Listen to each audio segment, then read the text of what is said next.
Mahindra says it's at the 5th spot in the sub-4-metre SUV segment. So what does it do to fix it? Throw everything that it can at the XUV300 to make it the XUV3XO. Let's see what it's like. Heavy styling flourishes seem to be the new norm in this segment, and Mahindra seems to have fully embraced this if the XUV3XO's new face is anything to go by. It's the new XUV family look which lends this already wide SUV a wider, flatter stance from the front. The oversized LED lighting with the big C-shaped LED motifs draw a good deal of attention. The split grille with the heavy gloss black follows this theme, as does the new bonnet. This is also meant to improve visibility. As with many other SUVs in this segment, it's a theme that will divide opinion. In profile, not much has changed. You now have 17-inch wheels, a segment first, which makes for a fuller look. The reworked wheel arches, roof rails and C-pillar panels help, as does the heavy dose of gloss black, but that abrupt look of the XUV300 still hasn't been fully tackled. The rear is again a notable change with the sharper angles to the new boot lid and the more prominent spoiler. The now quite common full-width lighting makes an appearance, which makes for a cleaner look than before. Keeping with the sharper theme, you have a new bumper design here to round things off. Now, one of the drawbacks of the XUV300 was its slightly compromised boot space, and Mahindra has tried to address that with the 3XO. So, what you now get is 295 litres of boot space, which is competitive. It's not the best, but it's competitive in the segment. And as you can see, it's a fairly, again, there's a high lip, so you do have to lift your bag up high, and a heavy bag will take some effort. But it's a deep floor, so a weekend's worth of luggage for a family of four should be an easy fit.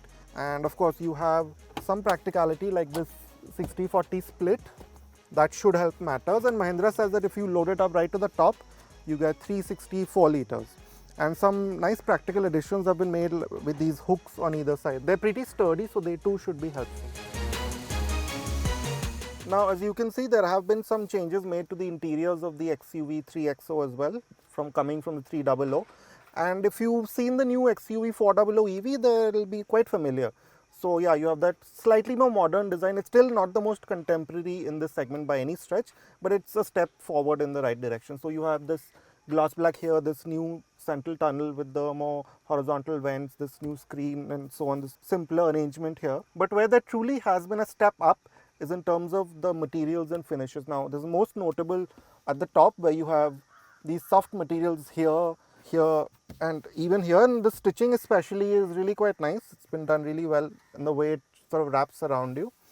And the same goes for this new steering wheel. Again, it's been taken from the XUV700, and you have these perforations here. It's a large wheel, so it's also pretty decent to hold. Now, some other nice bits are these new perforated seats. They are white, so they'll be very difficult to keep clean, but as they are right now, they're really quite nice. They're also pretty comfortable. There's a bit too much lumbar for my liking, but many people will probably like that. But that being said, there still could have been more improvements in terms of just lifting up the sense of premiumness in the cabin, and you get that thought because of these plastics in the lower half. They still have that slightly oldish sort of texture to it, which maybe could have been improved. But there's a good deal of practicality that's been thrown into this new sort of layout.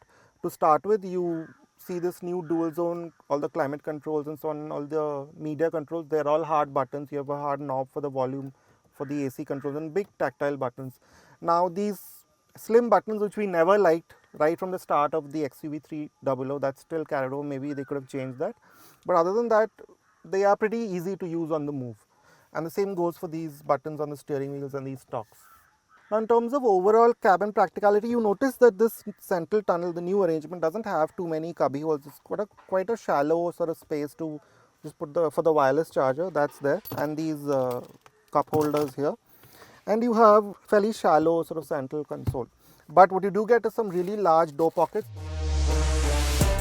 Another significant update is the new infotainment system, again similar to the XUV700 and XUV400. You now have a 10.25-inch touchscreen that is fairly slick to use and logically laid out, even if it may not be the best in the segment. We also would have liked a brighter theme. The 10.25-inch driver's display is clear and offers up a good deal of information logically. It's easy to toggle through menus, and you also have various layout options that make life easier and are quite rich feeling. Now Mahindra has really gone to town with the features that the XUV3XO offers, and there really are some really big talking points. One of the biggest of these is this Harman Kardon audio system. Now it's really quite advanced. Now some other quite useful features are obviously the dual zone air conditioning, the auto headlamps and wipers, and of course this new segment first panoramic sunroof. That being said, there are still some quite glaring feature misses, we think. For example, you don't get ventilated seats, you don't get a telescopic adjustment for the steering, which some people might find somewhat annoying, and you also don't get a PM 2.5 air filter.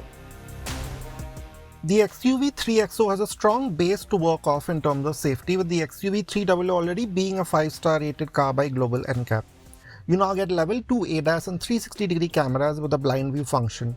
The feed is clear enough for the regular cameras, but the blind view function doesn't quite give you a wide view, which isn't helped by a grainy feed. Standard features include 6 airbags, all-wheel disc brakes, and a new quicker reacting stability control system from the XUV700. Now, one of the XUV300's USPs was that it was derived from a full-size C-segment SUV, and of course that continues unchanged with the 3XO. So what you do get is one of the biggest, most comfortable cabins in the sub-4-metre segment. You see that in terms of the width. 3 people will sit here very easily. And maybe the cushioning could have been slightly better. So for example, it's a bit too flat for my liking, the seat base. But that also does mean that for the middle passenger, it's really quite easy to just sit here in that sense. And you have a really quite nice recline angle for the seat back. So long distances for those at the back will be pretty comfortable, and that continues with the kind of headroom and knee and leg room that you have. You can tuck your feet in, so that's good. The 2600 wheelbase, which is one of the longest in the segment, that helps of course in this regard. And then of course the big talking point is the sunroof, the panoramic sunroof. It's not the largest of its kind, of course. You've seen bigger sunroofs in other cars, but the fact that it's there is a nice addition and really brightens up the space, already quite bright with these fairly large windows and the light upholstery.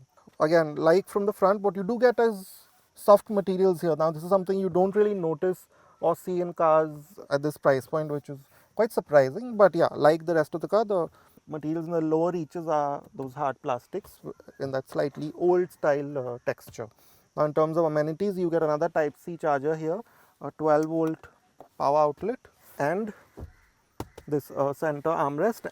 And another good addition is this middle headrest.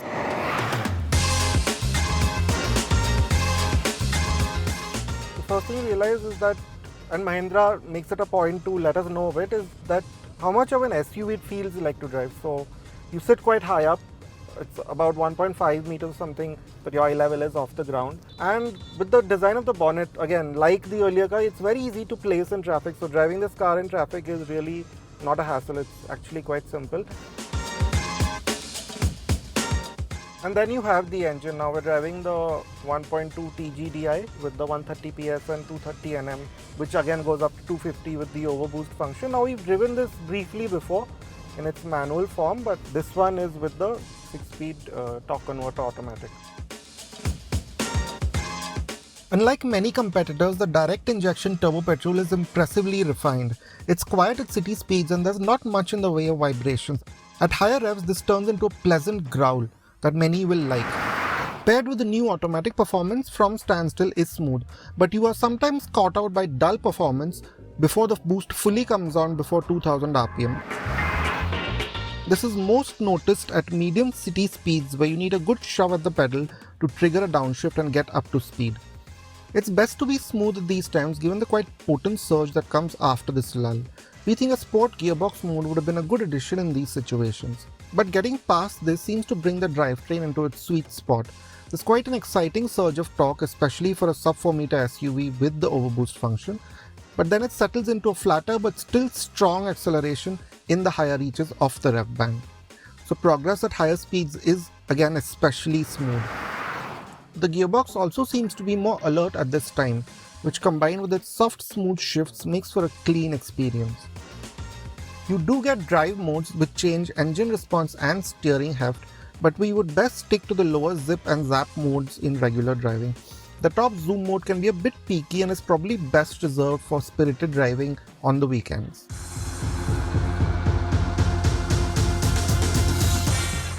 Now another big change that Mahindra has made is that it's retuned the suspension. The 300 wasn't the greatest in that regard in terms of its handling. It had good ride, but it would sort of roll around a bit, never felt fully tied down. Now that has changed. This one does feel more tied down than that. You do notice that its movements on uneven road surfaces, on flowing corners, they're predictable, they're smooth. So you do get that sense of confidence. Now we would have liked for the steering to have improved further. Now there is more heft to it. It's not completely dull and light like how it was earlier. And especially as you keep going to the higher mode, there's more heft being added. And the good part is this new, more competent sort of handling character hasn't come at the cost of ride quality. Yes, over broken roads at slow speeds, you do feel it to be a bit firmer than the older car. You do feel those bumps a little bit more. But again, it's smoothened off well, so it's never uncomfortable. And then as you keep going faster, you have that sense, that Mahindra's sense of really that toughness, that really strong build.